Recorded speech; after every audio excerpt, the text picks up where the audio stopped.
अस्सलामुअलैकुम everyone, welcome back to my channel. कैसे हैं आप सब लोग।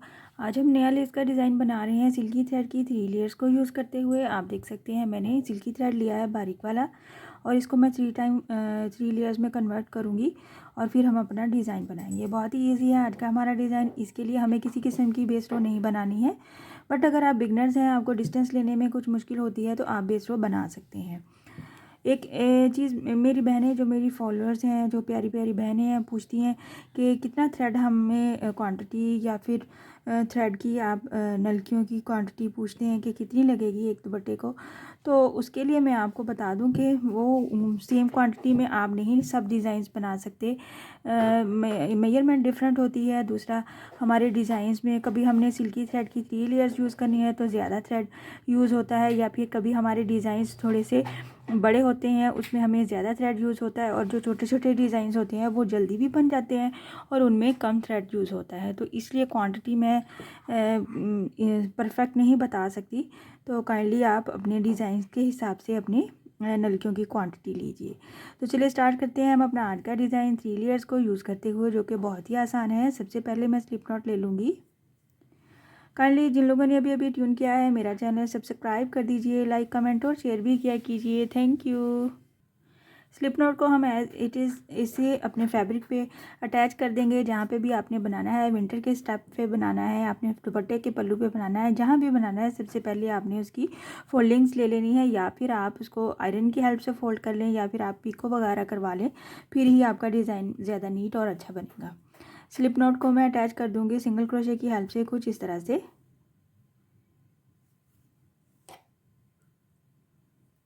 ये सबसे पहला स्टेप है। 1 चेन लेते हुए डबल क्रोशे का बल ले लेना है हमने। डबल क्रोशे के बल को तकरीबन हमने 2 या 3 चेन के गैप के ऊपर हमने डबल क्रोशे का फोल्डिंग्स लेनी है। 1 2 3 एंड 4 फोल्डिंग्स के साथ हमने एक ही गैप में इसको एट अ टाइम लेना है और इसका पफ स्टिच बनाना है। कुछ इस तरह से फोल्डिंग्स ले लेंगे और एट अ टाइम हम इसमें से बाहर आएंगे तो इसका ये पफ स्टिच बन जाएगा। कुछ इस तरह से हम पहले एक बार फोल्ड में से बाहर आएंगे और फिर इसका पूरा डबल क्रोशे बना लेंगे। कुछ इस तरह से बन जाएगा हमारे पास। जब ये वाला हमारा प्रोसेस कंप्लीट हो जाता है पफ स्टिच का, तो इस पर हम 1 चेन लेते हुए, ये जो हमारी हमने लॉक करने के लिए एक चेन बनाई थी जो डबल क्रोशे के लिए, इसमें से हमें ये जो गैप हमारा बना हुआ है इसके क्रॉस में हमने सिंगल क्रोशे बनाना है। मैक्सिमम 7 टाइम और मिनिमम 6 टाइम बनेगा। तो ये 1 सिंगल क्रोशे हो गया, और ये 2 सिंगल क्रोशे, 3 4 5। साथ ही हम अपने थ्रेड की लेंथ को कुछ इस तरह से इंक्रीज़ करते जाएंगे जितना कि हमें चाहिए। फिर से हम बना लेंगे। 5 हो गया हमारे पास सिंगल क्रोशे। इसी गैप में हमने 6, और ये हमारे पास 7 सिंगल क्रोशे बना लिया। तो ये हमारा पफ स्टिच के एज पे कुछ इस तरह से फ्लावर बनेगा। बहुत ही खूबसूरत और यूनिक डिज़ाइन है।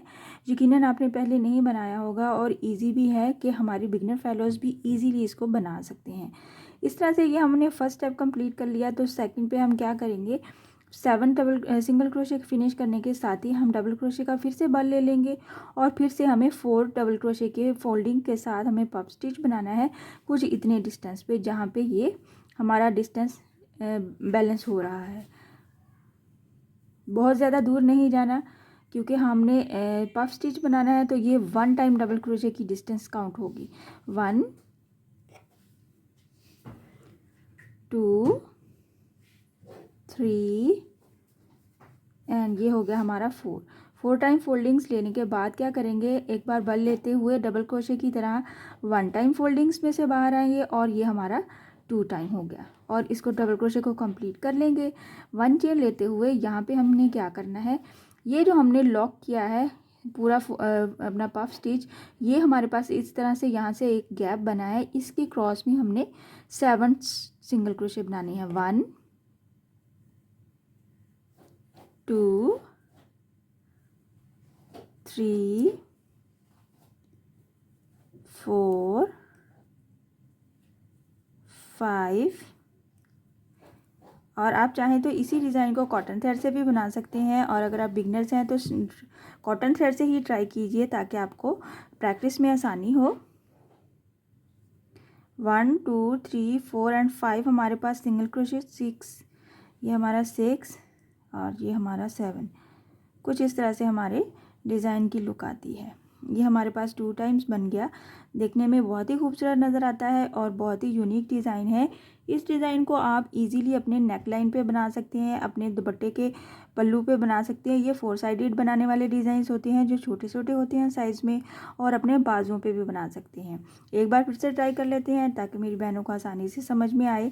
7 सिंगल क्रोशे ख़त्म करने के साथ ही हमने डबल क्रोशे का बल लेना है, और मैक्सिमम 2 या 3 चेन के गैप के ऊपर हमने 4 फोल्डिंग के साथ अपना पफ स्टिच बनाना है। 1 2 3 और ये हमारी 4 फोल्डिंग्स के साथ हमने यहाँ पे इस तरह से हमारे पास पफ स्टिच आ जाता है। और हम इसको क्या करेंगे, और इसको हम अब डबल क्रोशे बनाएंगे। कुछ इस तरह से डबल क्रोशे का बल लेते हुए 1 टाइम बाहर आएंगे सब में से, और ये जो हमारे पास 2 लूप्स रह जाते हैं इनमें से हम नेक्स्ट इसको लॉक करेंगे, और यहाँ पे हमारे पास एक छोटा सा गैप बन जाता है, उसमें हम 1 चेन के साथ इस गैप में हम 7 टाइम्स सिंगल क्रोशे करेंगे। 1 2 3 4 5 6 and 7। Same as it is आपने इसी पैटर्न को रिपीट करना है और अपनी लेंथ को कंप्लीट करना है। कोई इसमें नई चीज़ नहीं ऐड करनी। इसको हम यहीं पे छोड़ेंगे और हम इसकी फाइनल लुक देखते हैं। और ये डिज़ाइन इतना खूबसूरत बनता है, इसमें आपको इसको किसी किस्म की प्रेस की ज़रूरत नहीं है। इसको आप ऐसे ही यूज़ कर सकते हैं, और इसकी नीटनेस भी आप देख सकते हैं। मैं थोड़ी सी डिज़ाइन की लेंथ बना के आपको शो कर दूं ताकि आपको आइडिया हो जाए कि हमारा डिज़ाइन बनने के बाद कैसा नज़र आता है। आप देख सकते हैं मैंने थोड़ी सी लेंथ कंप्लीट कर लिया है ताकि आपको आइडिया हो जाए कि हमारे डिज़ाइन की फ़ाइनल लुक कैसी नज़र आती है। कुछ इस तरह से हमारा डिज़ाइन नज़र आता है जो कि बहुत ही खूबसूरत है और यूनिक डिज़ाइन है। ये इसकी बैक साइड है और किसी किस्म का कोई मैच नहीं है, और हमें किसी किस्म की बेस रो एज सच बनाने की ज़रूरत नहीं है। बट अगर आप बनाना चाहते हैं तो बेस रो ज़रूर बनाया कीजिए, उससे नीटनेस भी आती है और एक नई लुक भी क्रिएट होती है। आई होप कि आज का डिज़ाइन आपको पसंद आया होगा और समझ भी आया होगा। इंशाल्लाह नेक्स्ट वीडियो में मिलूँगी नए डिज़ाइन के साथ। अपनी दुआओं में याद रखा कीजिए। अल्लाह हाफिज़।